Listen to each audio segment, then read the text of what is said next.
Hey everybody, just give you a quick little update, little chat too. Don't forget, chapter 1 from part 1 is due at 5 o'clock today, September 11th. So that's just a little bit of time from when you get the notification that this video has been posted. So don't forget that. There is an assignment, the Exploring Further, that you need to use Word to compare to cloud storage services. That's located actually in your book, not in the workbook. So if you had a hard time finding that, I had a couple people reach out. So hopefully you got that all cleared away. Discussion forums have been going on. A lot of people in there. Make sure and get those initial posts and 2 replies done. And then that quiz that closes. And we talked about this the other day when we posted this video. But just wanted to make sure you knew. I want to talk to you just a little bit about a couple of topics in chapter 1 that sometimes go missed, but that in my face-to-face class I really like to have a little bit of discussion about. Those 2 things are ubiquitous computing and technological convergence. Sometimes students have seen these, sometimes they haven't, but technological convergence, especially the merging of technologies where a device functions as more than just one thing, really the perfect example is our cell phones. We go from a cell phone back in the day that just made phone calls, and then they started text messaging, and you could play games and do all this other stuff. Now we practically have it for replacement for a computer for most people. In fact, a lot of people don't have desktop or laptop computers because they have mobile devices.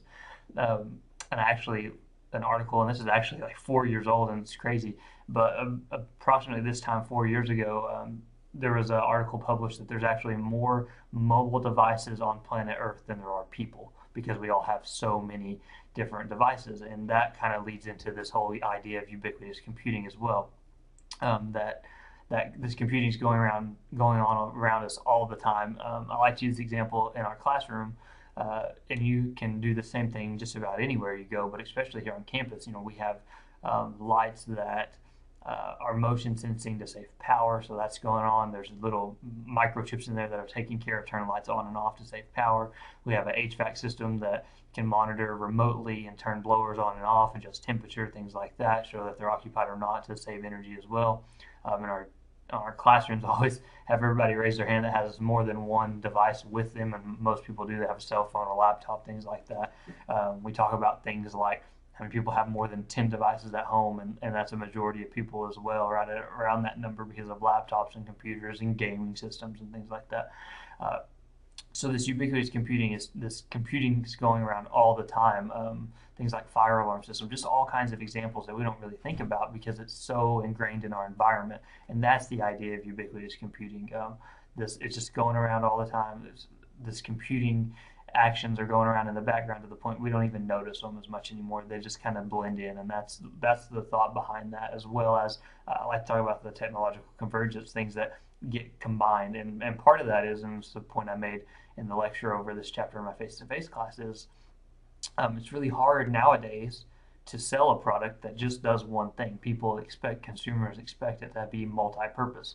We buy a TV with the idea that we can maybe hook in cable, even though most of it's digital now, but then also it needs to be a smart TV. We need to be able to do our streaming, even gaming on some of the smart TVs using the remote control. You can play different games and things like that. It's a competitive advantage for manufacturers, but also as consumers, we expect things to do more than just one thing. There's not a lot of electronic devices that do more than one thing. Alarm clocks that have Alexa or Google Home built into it. We don't just buy alarm clocks anymore. If you even bought an alarm clock, you probably use your phone anyway. It does that too. So that's technological convergence. So I just wanted to talk briefly about that, give you a little more information on those two. Sometimes when you read through the chapter, you just read it like it's just a definition because that's the way the book kind of presents it is here's the definition of these. But as we go through this class, I like to remind people, hey, this is what we're talking about when we talk about technological convergence, or this is a perfect example of ubiquitous computing, all these things going on, how they change our environment, how they change where we live. So just wanted to talk briefly about that. This week we're going to be talking about chapter 2, which is exploring the world using the internet. This is the types of things like what the internet is and what type of hardware software even that you have to connect to the internet, what type of connectivity options there are.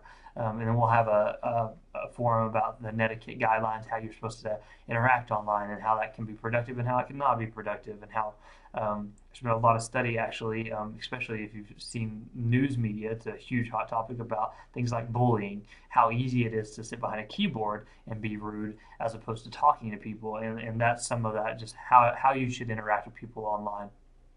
Then there's going to be the assignment, the broadband options in our area. So make sure when you click on that, it gives you some additional instructions that aren't in the book. And then the part one chapter quiz, all that'll be due next Tuesday. So look for another video over chapter 2. We'll talk briefly some of the topics of that stick out later in the week. And then make sure and get to work on those assignments. Like always, reach out if you have any questions.